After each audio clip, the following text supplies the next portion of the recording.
વિદ્યાર્થી મિત્રો આપણે અહીંયા તમને 11 સાયન્સની અંદર ચેપ્ટર નંબર 5 દ્રવ્યની અવસ્થા સ્ટેટ ઓફ મેટર બરાબર. મેટર એટલે દ્રવ્ય અને સ્ટેટ એટલે એની અવસ્થા.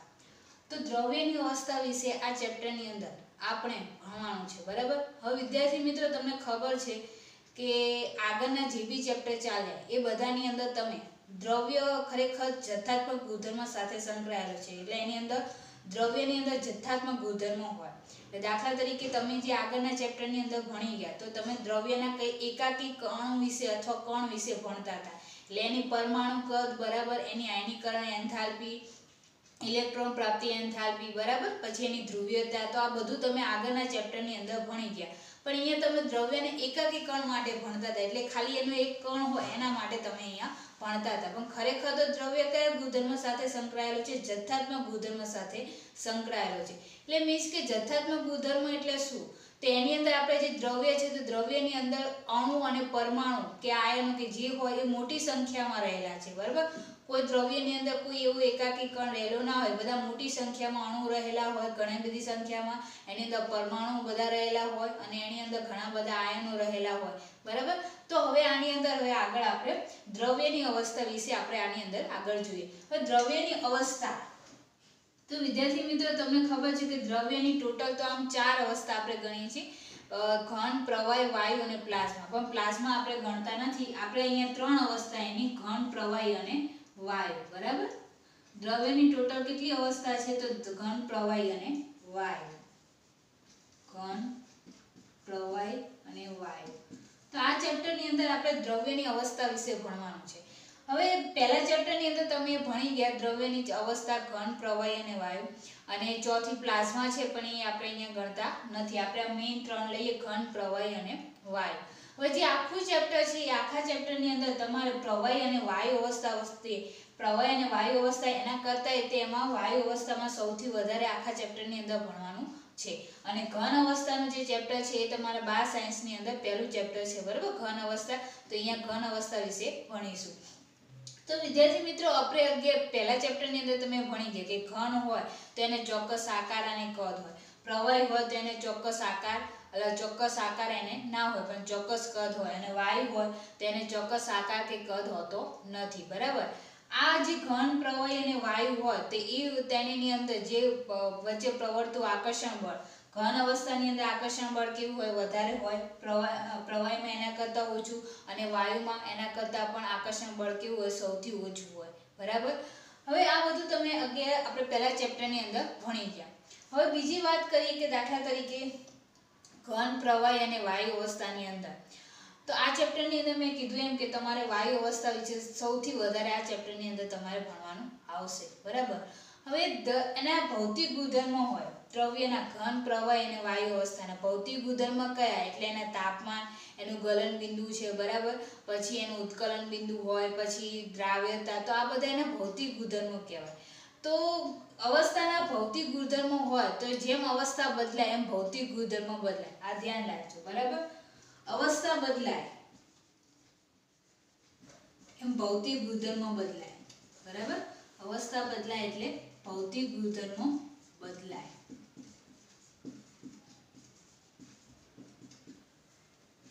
પણ રાસાયણિક ગુણધર્મો બદલાતા નથી. આ ખાસ ધ્યાન રાખજો. રાસાયણિક ગુણધર્મો બદલાતા નથી. રાસાયણિક ગુણધર્મો બદલાતા નથી. હવે દાખલા તરીકે આપણે એક એક્ઝામ્પલ લઈએ. કેવી રીતે કે કોઈ પણ દાખલા તરીકે તમે જે બી રાસાયણિક સમીકરણ લખશો તો એની નીચેની અવસ્થા આપેલી હશે કે સોલિડમાં છે કે લિક્વિડમાં છે કે ગેસ ફોર્મમાં છે બરાબર, એ તમને આપેલું હશે.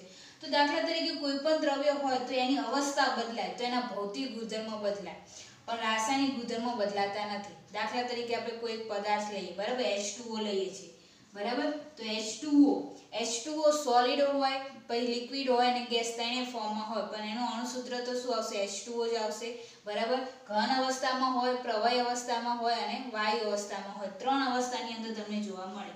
એક ઘન અવસ્થાની અંદર, બીજો તમને જોવા મળશે પ્રવાહી અવસ્થાની અંદર, અને ત્રીજો આવશે વાયુ અવસ્થાની અંદર જોવા મળે. તો દાખલા તરીકે ઘન અવસ્થા હશે તો ઘન અવસ્થાની અંદર તમને ખબર છે કે એના કણો એકબીજાથી કેવા નજીક નજીક આવી રીતે ગોઠવાયેલા હશે. જો પ્રવાહી અવસ્થામાં હશે તો પ્રવાહી અવસ્થામાં આના કણો થોડાક છૂટા છવાયા ગોઠવાયા હશે. અને વાયુ અવસ્થા હશે તો વાયુ અવસ્થાની અંદર H2O ના કણો એના કરતાં પણ સાવ છૂટા ગોઠવાયેલા હશે. આમાં જે આકર્ષણ બળ એ કેવું હશે? સૌથી વધારે. આમાં એના કરતાં ઓછું. અને વાયુ અવસ્થાની અંદર એના કરતાં પણ આકર્ષણ બળ કેવું હોય? સૌથી ઓછું હોય. બરાબર. દાખલા તરીકે H2O છે તો ઘનમાં હશે તો એ બરફમાં હશે. પ્રવાહીમાં હોય તો એ કઈ અવસ્થામાં તમને જોવા મળે? પાણીમાં જોવા મળશે. અને વાયુ હોય તો તમને કઈ અવસ્થામાં જોવા મળશે? વરાળ સ્વરૂપે તમને જોવા મળે. બરાબર. હવે દાખલા તરીકે તમને ખબર છે કે ઘન હોય તો ઘનની અંદર એનું ગલન બિંદુ 0°C આવશે. પ્રવાહીમાં હોય તો એનું ઉત્કલન બિંદુ 100°C આવશે. એમ જેમ અવસ્થા બદલાશે એના જેમ જેમ અવસ્થા બદલાય બરાબર તો એના ભૌતિક ગુણધર્મો પણ શું થશે? બદલાશે. બરાબર.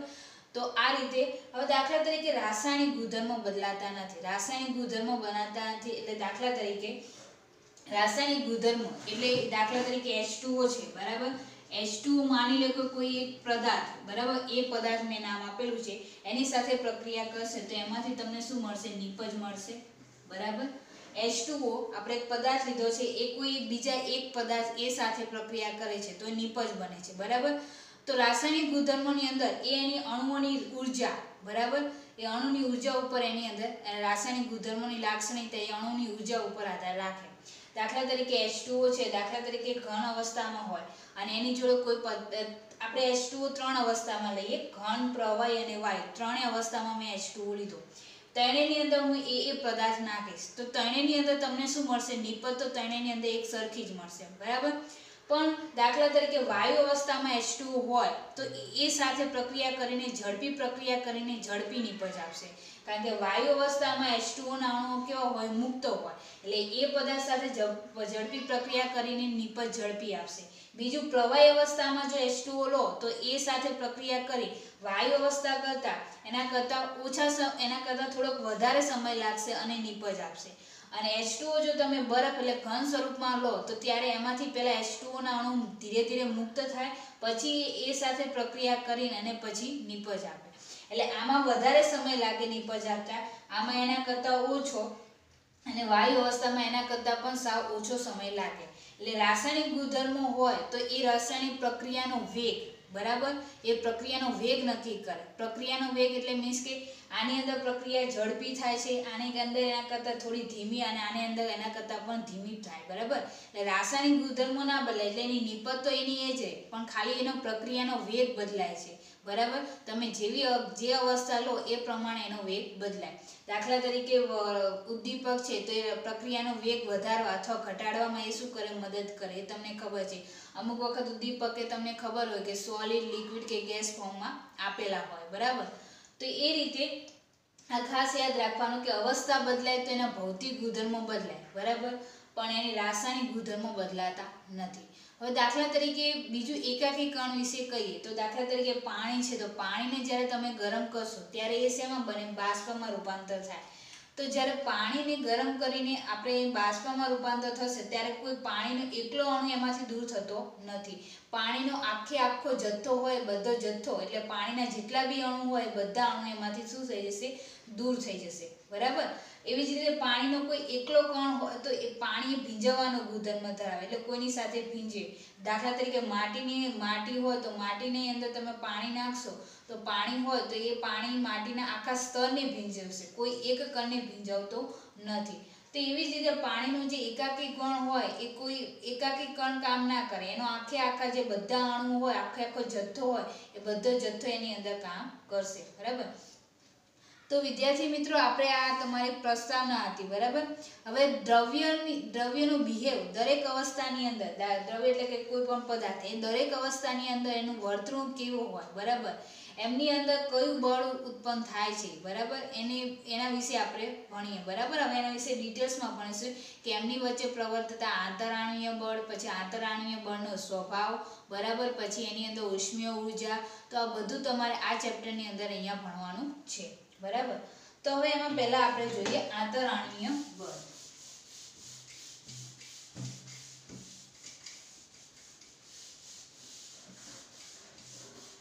દ્રવ્ય એટલે કે દાખલા તરીકે કોઈ પદાર્થ છે, બરાબર, તો પદાર્થની અંદર રહેલા કણોને જકડવા માટે, જકડી રાખવા માટે એની અંદર કોઈ બળ પ્રવર્તે, બરાબર, એની અંદર કોઈ બળ હશે તો જ એ કણોને એકબીજા સાથે શું કરતું હશે, જકડી રાખતું હોય, બરાબર.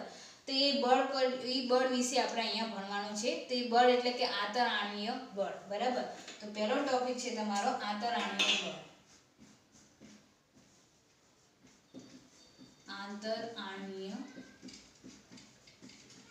બળ, આંતરઆણ્વીય બળ અથવા ઇન્ટરમોલેક્યુલર ફોર્સિસ, બરાબર, ધ્યાન રાખજો. ઇંગ્લિશમાં એને કહેવામાં આવે ઇન્ટર એટલે અંદર, ઇન્ટરમોલેક્યુલર ફોર્સ, બરાબર. હવે પહેલા આંતરઆણ્વીય બળ અથવા ઇન્ટરમોલેક્યુલર ફોર્સ બનાવીએ. આંતરઆણ્વીય બળ કોને કહેવાય? તો બે કણો વચ્ચે પ્રવર્તતું, બરાબર, બે કણો વચ્ચે પ્રવર્તતું આકર્ષણ કે અપાકર્ષણ બળ. બે કણો એટલે કે દાખલા તરીકે પરમાણુ અને આયન, બરાબર. બે કણો એટલે પરમાણુ અને અણુઓ.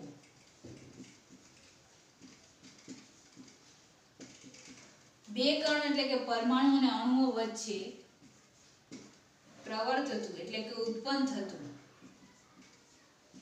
આકર્ષણ બળ કે અપાકર્ષણ બળ. આકર્ષણ બળ કે અપાકર્ષણ બળ બંને આંતરઆણ્વીય બળ કહેવાય, બરાબર. આંતરઆણ્વીય બળ કહેવાય. આંતરઆણ્વીય બળ એટલે ઇન્ટરમોલેક્યુલર ફોર્સ, બરાબર, કે જે દ્રવ્યની અંદર એટલે કે પદાર્થની અંદર જે કણો છે, કણોને જકડી રાખવા માટે જે બળ ઉત્પન્ન થાય છે, બરાબર. તો એ આંતરઆણ્વીય બળ કે બે કણો હોય, બે કણો એટલે પરમાણુ અને અણુ, બરાબર, અથવા બંને પરમાણુ વચ્ચે હોય, અથવા બંને અણુ વચ્ચે હોય, અથવા પરમાણુ અને અણુ વચ્ચે પ્રવર્તતું આકર્ષણ બળ અથવા અપાકર્ષણ બળ. આકર્ષણ બળ કે અપાકર્ષણ બળ, બરાબર, બે ઉત્પન્ન થાય, ગમે તે આવે, આકર્ષણ બળ પણ ઉત્પન્ન થતું હોય કે અપાકર્ષણ બળ ઉત્પન્ન થતું હોય તો તેને આંતરઆણ્વીય બળ કહેવામાં આવે, બરાબર. હવે આંતરઆણ્વીય બળ, બરાબર, હવે તમે આગળના ચેપ્ટરની અંદર તમે સ્થિર વિદ્યુતીય બળ, બરાબર, એ તમે આગળના ચેપ્ટરની અંદર ભણી ગયા, સ્થિર વિદ્યુતીય બળ. અને બીજું આવશે સહસંયોજક બળ.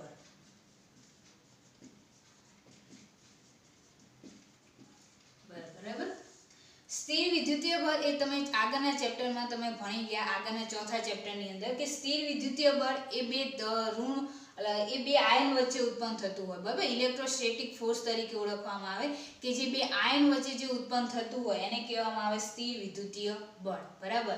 અને સહસંયોજક બળ એટલે કે બે ઇલેક્ટ્રોનની ભાગીદારી કરીને જે બંધ બનાવે અને સહસંયોજક બંધ બનાવે અને એમાં જે ઉત્પન્ન થતું હોય સહસંયોજક બળ, એ આગળના ચેપ્ટરની અંદર ભણી ગયા, બરાબર. આ સ્થિર વિદ્યુતીય બળ અને સહસંયોજક બળ આ બંને બળ કેવા હશે તો કે આ પ્રબળ બળ હોય, બરાબર.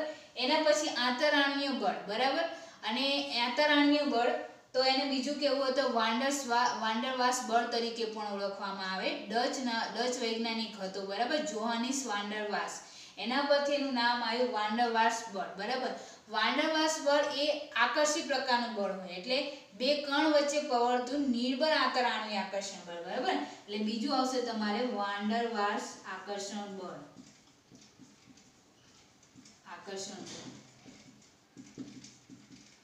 વાન્ડરવાલ્સ આકર્ષણ બળ એ બીજું કંઈ નથી, આંતરઆણ્વીય બળને જ વાન્ડરવાલ્સ આકર્ષણ બળ કહેવાય છે, બરાબર. પણ ઈ વાન્ડરવાલ્સ જે આકર્ષણ બળ એ ડચ વૈજ્ઞાનિક હતો જોહાનિસ વાન્ડરવાલ્સ, એને આપ્યું હોવાથી એના પરથી એને વાન્ડરવાલ્સ આકર્ષણ બળ તરીકે ઓળખવામાં આવે. અને એમાં બે કણો વચ્ચે પ્રવર્તતું નિર્બળ આંતરઆણ્વીય આકર્ષણ બળ, બરાબર. બે કણો વચ્ચે પ્રવર્તતું કેવું હશે? નિર્બળ આંતરઆણ્વીય આકર્ષણ બળ. બે કણો વચ્ચે પ્રવર્તતું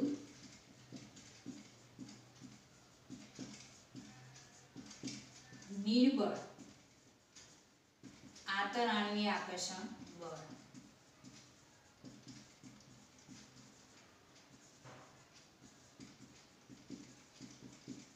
બરાબર, બે કણો વચ્ચે પ્રવર્તતું, બે કણો પછી બંને અણુ હોય, પરમાણુ હોય કે બંને આયનો પણ હોય, બે અણુ હોય, બંને પરમાણુ હોય કે પરમાણુ કે આયન પણ હોઈ શકે. બે કણો વચ્ચે પ્રવર્તું નિર્બળ આંતરાણુય આકર્ષણ બળ એને કહેવામાં આવે વાન ડર વાલ્સ આકર્ષણ બળ, બરાબર. એટલે આંતરાણુય બળનું જ બીજું નામ શું આવશે? વાન ડર વાલ્સ આકર્ષણ બળ. એટલે ડચ નામનો જે વૈજ્ઞાનિક હતો જોહાનિસ વાન ડર વાલ્સ, એને આપ્યું હોવાથી એને જાહેરાત કરી, એના પરથી વાન ડર વાલ્સ આકર્ષણ બળ તરીકે ઓળખવામાં આવે છે, બરાબર. હવે જે વાન ડર વાલ્સ આકર્ષણ બળ છે એ આકર્ષી પ્રકારનું છે, બરાબર. અને એની અંદર તમારે 3 પ્રકાર છે અને 3 પ્રકારના બળો વિશે તમારે ભણવાનું છે. એમાં પહેલું તમારે આવશે વિસર્જન બળ અથવા લંડન બળ, બરાબર. વિસર્જન બળ અથવા એને બીજું કેવું હોય તો લંડન બળ. બીજું એની અંદર તમારે આકર્ષણ બળ ઉત્પન્ન થશે દ્વિધ્રુવ આકર્ષણ બળ. દ્વિધ્રુવ આકર્ષણ બળ. અને ત્રીજું તમારે એનો પ્રકાર છે દ્વિધ્રુવ પ્રેરિત દ્વિધ્રુવ. કેવું? દ્વિધ્રુવ અને પ્રેરિત દ્વિધ્રુવ આકર્ષણ બળ, બરાબર. વાન ડર વાલ્સ આકર્ષણ બળ એના 3 પ્રકાર છે: વિસર્જન બળ અથવા લંડન બળ, દ્વિધ્રુવ આકર્ષણ બળ અને દ્વિધ્રુવ પ્રેરિત દ્વિધ્રુવ આકર્ષણ બળ, બરાબર. તેના 3 પ્રકાર વિશે તમે ભણવાનું છે. હવે ચોથું જે હાઇડ્રોજન બંધ છે, બરાબર, એને અલગથી ગણવામાં આવે છે હાઇડ્રોજન બંધ.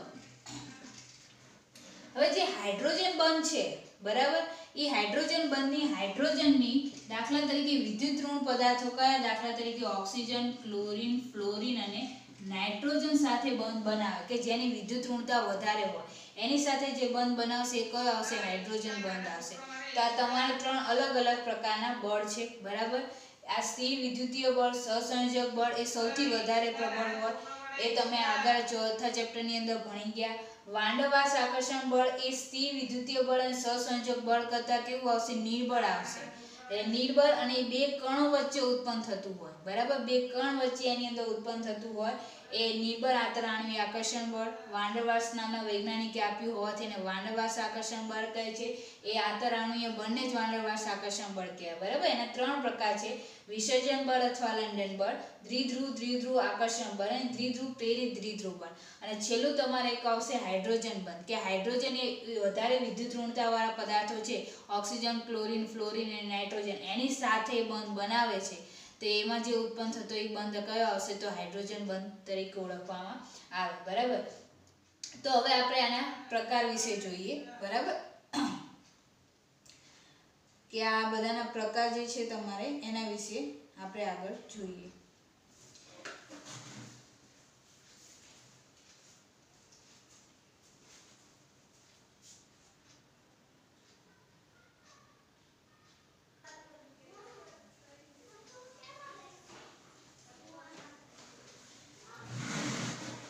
હવે વિદ્યાર્થી મિત્રો આપણે આગળ હવે મેં વાન ડર વાલ્સ આકર્ષણ બળના 3 પ્રકાર વિશે વાત કરી. વાન ડર વાલ્સ આકર્ષણ બળના આપણે 3 પ્રકાર કીધા: વિસર્જન બળ અથવા લંડન બળ, બીજું દ્વિધ્રુવ આકર્ષણ બળ અને ત્રીજું દ્વિધ્રુવ પ્રેરિત દ્વિધ્રુવ આકર્ષણ બળ. એની અંદર આપણે પહેલું જોઈએ વિસર્જન બળ અથવા લંડન બળ. કયું બળ આવશે? તો વિસર્જન બળ અથવા લંડન બળ.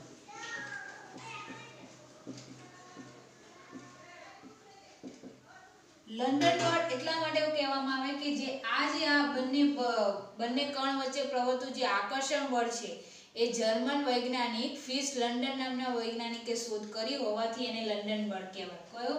તો આ આકર્ષણ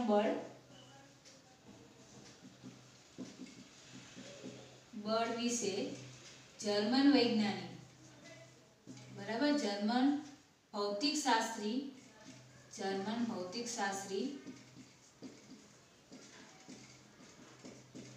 ફિટ્ઝ લંડને શોધ્યું, બરાબર,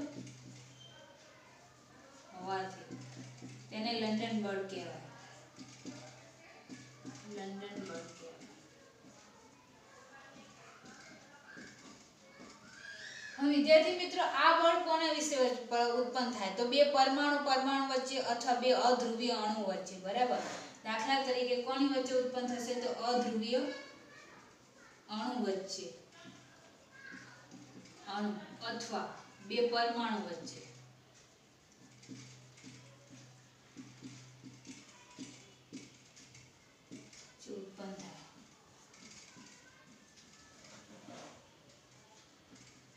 વિદ્યાર્થી મિત્રો દાખલા તરીકે બે અધ્રુવીય અણુ, પહેલા તો અધ્રુવીય અણુ કોને કહેવાય અને ધ્રુવીય અણુ કોને કહેવાય એ તમને ખબર હોવી જોઈએ. અધ્રુવીય અણુ તો એની ઉપર કોઈ પણ જાતની દ્વિધ્રુવ ચાક માત્રા એટલે કે ડાયપોલ મોમેન્ટ એની ઉપર હોય નહીં. ધ્રુવીય અણુ એટલે દાખલા તરીકે તમને ખબર છે કે H અને Cl.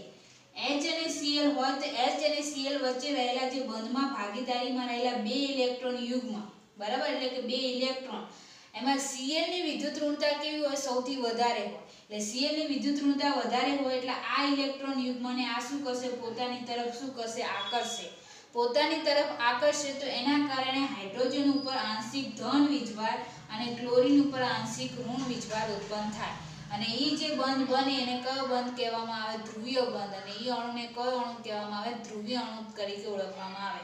આ દ્વિધ્રુવ ચાક માત્રા ઉત્પન્ન થઈ આંશિક ધન વીજભાર અને આંશિક ઋણ વીજભાર. આંશિક ધન વીજભાર અને આંશિક ઋણ વીજભાર એટલે જે ક્લોરીન ઉપરનો જે ઋણ વીજભાર હોય ને એ ઋણ વીજભાર કેટલો હશે? ઇલેક્ટ્રોનનો 1.6 × 10⁻19 કુલમ કરતા કેવો હોય? ઓછો ઋણ વીજભાર આની ઉપર ઉત્પન્ન થાય. આના કરતા 1.6 × 10⁻19 કુલમ કરતા આ Cl ઉપર એનો ઋણ વીજભાર કેટલો હોય? એના કરતા ઓછો હોય. એટલા માટે એને અંશતઃ ઋણ વીજભાર તરીકે ઓળખવામાં આવે. અને હાઇડ્રોજન ઉપર હોય એ 1.6 × 10⁻19 કુલમ કરતા એના કરતા ઓછો ધન વીજભાર એ શું કરશે? Cl ને આપશે. બરાબર. તો આ મેં તમને કહ્યું ધ્રુવીય અણુઓ એટલે કોને કહેવાય એના વિશે કહ્યું. હવે અધ્રુવીય અણુ હોય તો એની ઉપર આવો કોઈ જાતનો અંશતઃ ધન વીજભાર કે ઋણ વીજભાર આની ઉપર ઉત્પન્ન થતો નથી. હવે દાખલા તરીકે આપણે જોઈએ વિસર્જન બળ અને લંડન બળ વિશે. તો દાખલા તરીકે તમે અહીંયા બે અધ્રુવીય અણુ લીધા અથવા પરમાણુ લીધા. મેં ચોપડીની અંદર આપણે પરમાણુ છે એટલે હું અહીંયા પરમાણુ લઈશ. આ આવશે પરમાણુ A, બરાબર, અને આ છે પરમાણુ B.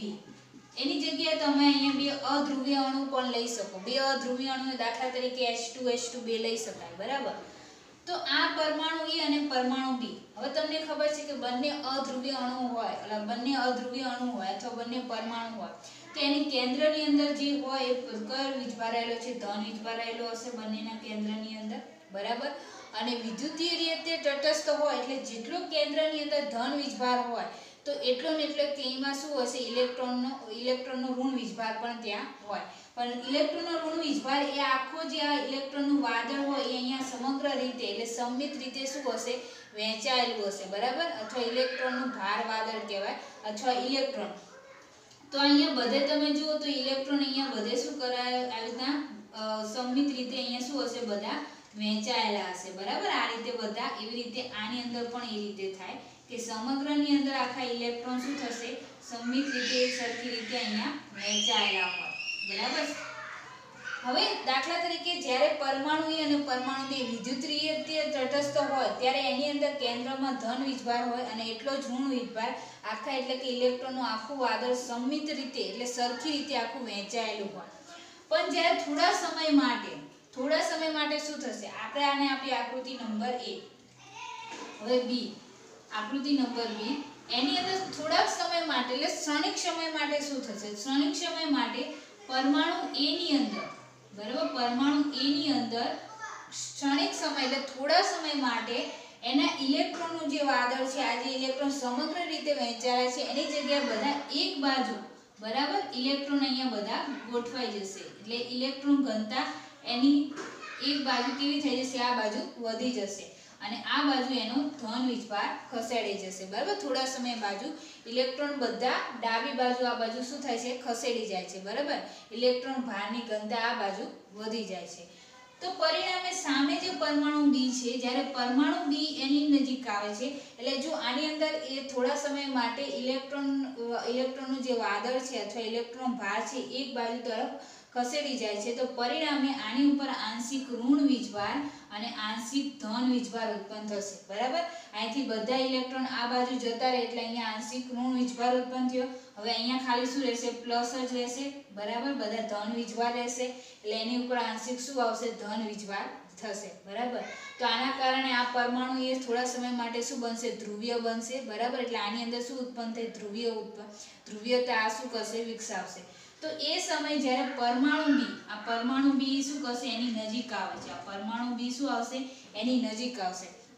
પરમાણુ B જ્યારે નજીક આવશે તો એના કારણે આ જે દાખલા તરીકે આ જે અહીંયા ધન વીજભાર છે બરાબર, પરમાણુ એ પરનો જે ધન વીજભાર બરાબર, તો એ શું કરશે, પરમાણુ બી ના જે ઇલેક્ટ્રોનને શું કરશે, આકર્ષણના કારણે ઇલેક્ટ્રોનને શું કરશે, પોતાની તરફ ખેંચશે. એટલે અહીંયા બધા શું આવશે, પરમાણુ બી ના બધા ઇલેક્ટ્રોન, અને ધન વીજભાર બધા કઈ બાજુ જતા રહેશે, પેલી સાઈડ બધા કઈ જતા રહેશે, પરમાણુ બી ના ધન વીજભાર બરાબર. એ આકર્ષણના કારણે બધા પરમાણુ બી ના ઇલેક્ટ્રોનને શું કરશે, પોતાની તરફ ખેંચશે. કેમ? કારણ કે પરમાણુ એની અંદર શું ઉત્પન્ન થાય, ધ્રુવીયતા ઉત્પન્ન થાય બરાબર. એ પરમાણુ એની જે ધ્રુવીયતાના કારણે આની અંદર જે ઉત્પન્ન થશે એ કઈ ઉત્પન્ન થશે, પ્રેરિત દ્વિધ્રુવ ઉત્પન્ન થાય. આની અંદર શું ઉત્પન્ન થાય, તો પ્રેરિત દ્વિધ્રુવ ઉત્પન્ન થયું બરાબર. પ્રેરિત દ્વિધ્રુવ એટલે કે આની અંદર ડાયપોલ મોમેન્ટ ઉત્પન્ન થઈ, એટલે આની ઉપર દ્વિધ્રુવ ચાક માત્રા ઉત્પન્ન થઈ. આની ઉપર આ શું આવશે, માઇનસ ડેલ્ટા, અને આ શું આવશે, પ્લસ ડેલ્ટા બરાબર. એટલે જ્યારે પરમાણુ એ માં જે ધ્રુવીભવનના કારણે પરમાણુ બી જ્યારે એની નજીક આવે છે ત્યારે એની અંદર પણ થોડા સમય માટે પ્રેરિત દ્વિધ્રુવ ઉત્પન્ન થાય છે.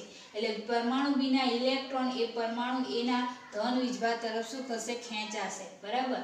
તો આના કારણે આ બંને વચ્ચે જે આકર્ષણ બળ ઉત્પન્ન થશે, આ બંને વચ્ચે શું ઉત્પન્ન થયું, આકર્ષણ બળ. જો પ્લસ ડેલ્ટા અને માઇનસ ડેલ્ટા, તો એ આકર્ષણ બળને નામ આપશું આપણે, શું કહેવામાં આવે, લંડન બળ તરીકે ઓળખવામાં આવે બરાબર. લંડન બળ તરીકે એટલા માટે ઓળખવામાં આવે કે ફિશ લંડને શોધ્યું હતું એટલા માટે, અને આ રીતે એની અંદર પ્રોસેસ થઈ હતી બરાબર. અથવા જો આ રીતે ના બતાવું તો ત્રીજી સી આકૃતિ તમને બતાવે તો એમાં આ નથી. દાખલા તરીકે ત્રીજી અમુક વખત આપણે ચોપડીની અંદર આ બે બતાવેલી છે. દાખલા તરીકે જો આ બાજુ તમે ધન વીજભાર હોય તો ઇલેક્ટ્રોન દાખલા તરીકે તમે આ બાજુ ખસેડશો તો માઇનસ ડેલ્ટા અને પ્લસ ડેલ્ટા આવશે. તો બી ની અંદર અહીંયા માઇનસ ઇલેક્ટ્રોન એટલે માઇનસ ડેલ્ટા અને પ્લસ ડેલ્ટા આવશે. પણ દાખલા તરીકે હું ઊંધું કરું કે ધન વીજભાર દાખલા તરીકે ડાબી બાજુ રહીને ઇલેક્ટ્રોન બધા જમણી બાજુ ખસશે, તો સામે પરમાણુ બી માં અહીંયા શું આવી જશે, પ્લસ આવી જશે, અને ઇલેક્ટ્રોન કઈ બાજુ હશે, માઇનસની સાઈડ. એટલે તમારે આ ચોપડીની અંદર બે આકૃતિ બતાવી છે, બી અને સી બરાબર. તો બે માંથી ગમે તે રીતે થઈ શકે છે. તો આ બંને વચ્ચે જે આકર્ષણ બળ ઉત્પન્ન થાય આ બે પરમાણુ વચ્ચે બરાબર, તો બે પરમાણુ વચ્ચે પ્રવર્તતું બરાબર, બે પરમાણુ વચ્ચે પ્રવર્તતું જે આકર્ષણ બળ છે એને કેવું બળ કહેવામાં આવે, લંડન બળ તરીકે ઓળખવામાં આવે. વિસર્જન બળ કેમ કહેવાય, તો તમે જો એ વિસર્જન એટલે ખસેડવું. પરમાણુ એમાં એ ઇલેક્ટ્રોનનું વાદળ એક બાજુ તરફ ખસેડાય છે ત્યારે બીજી બાજુ એ પરમાણુ બી ના ઇલેક્ટ્રોનને શું કરે છે, પોતાની તરફ ખસેડે છે બરાબર. તો આ ઇલેક્ટ્રોનને વિકૃત કરે કે બરાબર. આ શું કરશે, પરમાણુ બી ના જે વિદ્યુત ઘનતા છે બરાબર, વિદ્યુત ઘનતા એટલે ઇલેક્ટ્રોનનું વાદળને શું કરે, વિકૃત કરે. કોના કારણે, ધ્રુવીભવનના કારણે. એટલે કણની માત્રા કોની ઉપર આધાર રાખશે, ધ્રુવીભવનીયતા ઉપર આધાર રાખે. એટલે ધ્રુવીભવન ઉપર આધાર રાખે. જેટલું ધ્રુવીભવન થાય એટલું આકર્ષણ બળ કેવું આવશે, સૌથી વધારે બરાબર. હવે બીજું કે લંડન બળ અને વિસર્જન બળ કોને કહેવાય એ મેં તમને કીધું. હવે બીજું કે આ બંને વચ્ચે જે બંને કણ છે બરાબર, બંને પરમાણુ છે, તો બંને પરમાણુ વચ્ચેનું અંતર શું આવશે, r. આ બંને પરમાણુ વચ્ચેનું અંતર દાખલા તરીકે આપણે લઈએ r.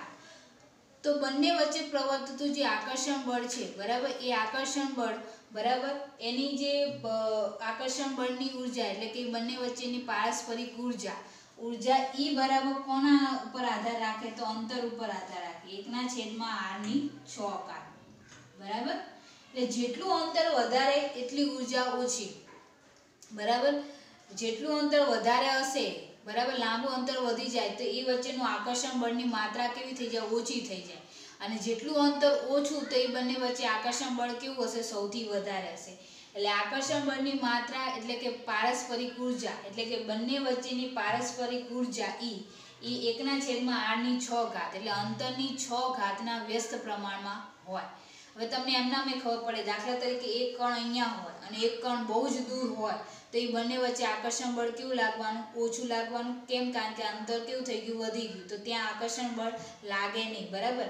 અને આ બંને વચ્ચે જે આકર્ષણ બળ લાગે એ આકર્ષણ બળને વચ્ચેનું અંતર r બરાબર કેટલું હોવું જોઈએ, 500 પિકોમીટર હોય તો જ ઉત્પન્ન થાય બરાબર. એટલે કે આ જે લંડન બળ છે બરાબર, લંડન બળ છે બરાબર, વિસર્જન બળ છે, તો એ બંને વચ્ચે બે પરમાણુ વચ્ચેનું અંતર એટલે કે બે કણ વચ્ચેનું અંતર કેટલું હોવું જોઈએ, 500 પિકોમીટર હોય ને તો જ આની અંદર એ બળ ઉત્પન્ન થાય, નકર એ બળ ઉત્પન્ન થાય નહીં. સિમ્પલ રીતે હું તમને કહું, પાણી હોય, પાણીને જ્યારે તમે ગરમ કરશો ત્યારે એ વાયુમાં રૂપાંતર ક્યારે થાય છે? તો પાણી જ્યારે ગરમ કરશો ને ત્યારે એમની વચ્ચે જે આંતરાણુય આકર્ષણ બળ હોય એ આકર્ષણ બળ કેવું થઈ જશે? સાવ નિર્બળ થઈ જશે. અને એક સમય એવો આવશે કે એમની વચ્ચે આકર્ષણ બળ રહેશે જ નહીં, એટલે એ પાણીમાંથી શું બની જશે? વરાળમાં રૂપાંતર થઈ જાય. બરાબર. તો વિદ્યાર્થી મિત્રો, આ વિસર્જન બળ વિશે, લંડન બળ કોને કહેવાય એના વિશે જોયું. લંડન બળ તો જર્મન ભૌતિકશાસ્ત્રી બરાબર ફિશ લંડને શોધ્યું, એટલા માટે લંડન બળ કહેવામાં આવે. એ બે પરમાણુ વચ્ચે, બે અધ્રુવીય અણુ વચ્ચે ઉત્પન્ન થાય. જો બે અધ્રુવીય પરમાણુ A અને B લો, બરાબર, તો તમને ખબર છે કે એની કેન્દ્રમાં ધન વીજભાર હોય, વિદ્યુતીય રીતે તટસ્થ હોય, તો એની અંદર ઇલેક્ટ્રોન, સમગ્ર ઇલેક્ટ્રોનનું વાદળ સંમિત રીતે વહેંચાયેલું હોય, એટલે સરખી રીતે વહેંચાયેલું હોય. પણ થોડા સમય માટે, એટલે ક્ષણિક સમય માટે પરમાણુ એમાં રહેલા ઇલેક્ટ્રોન, બરાબર, એક બાજુ તરફ એની ઘનતા વધી જાય છે, એટલે ઇલેક્ટ્રોનનું ભાર વાદળ એક બાજુ તરફ ખસી જાય છે. તો એની ઉપર આંશિક ઋણ વીજભાર અને આંશિક ધન વીજભાર ઉત્પન્ન થશે. એના કારણે પરમાણુ એની અંદર શું ઉત્પન્ન થાય? ધ્રુવીયતા ઉત્પન્ન થાય. તો ક્ષણિક સમય માટે જ્યારે પરમાણુ એની અંદર જ્યારે ધ્રુવીયતા ઉત્પન્ન થાય, ધ્રુવીયતા એટલે કે એની અંદર ચાક માત્ર જોવા મળે, તો સામે જ્યારે પરમાણુ બી નજીક આવે છે, તો પરમાણુ બીના નજીક આવે છે ત્યારે તે ઇલેક્ટ્રોનના વાદળને શું કરશે? વિકૃત કરશે. એટલે ઇલેક્ટ્રોનને શું કરશે? પોતાની તરફ ખેંચશે. તો એના કારણે પરમાણુ બીમાં પણ પ્રેરિત દ્વિધ્રુવ ઉત્પન્ન થયો. કેમ? કારણ કે પરમાણુ એના કારણે આની અંદર શું થાય છે? ચાક માત્ર ઉત્પન્ન થાય છે. બરાબર, દ્વિધ્રુવ ચાક માત્ર. એના કારણે એને કયું કહેવામાં આવે? પ્રેરિત દ્વિધ્રુવ એની અંદર ઉત્પન્ન થયો. અને એ બંને વચ્ચે જે આકર્ષણ બળ પ્રવર્તે, બરાબર, એને કહેવામાં આવે લંડન બળ કહેવામાં આવે. બરાબર. અને બંને પારસ્પરિક આંતરાણુય જે આંતરાણુય આકર્ષણ બળની માત્રા એ કોની ઉપર આધાર રાખે? તો અંતર ઉપર આધાર રાખે. બરાબર. એટલે એને પારસ્પરિક ઉર્જા E બરાબર 1/r/6. બરાબર. એટલે 1/r/6. અને તમારે યાદ રાખવાનું, અંતર કેટલું હોવું જોઈએ? 500 પિકોમીટર હોય તો જ એની અંદર આ ઉત્પન્ન થાય, નકર એની અંદર ઉત્પન્ન થતું નથી. હવે એના પછી આપણે બીજું જે છે, બરાબર, દાખલા તરીકે બીજું બળ તમને કહ્યું છે દ્વિધ્રુવ આકર્ષણ બળ. બરાબર. તો એ આપણે આગળના લેક્ચરની અંદર જોઈશું.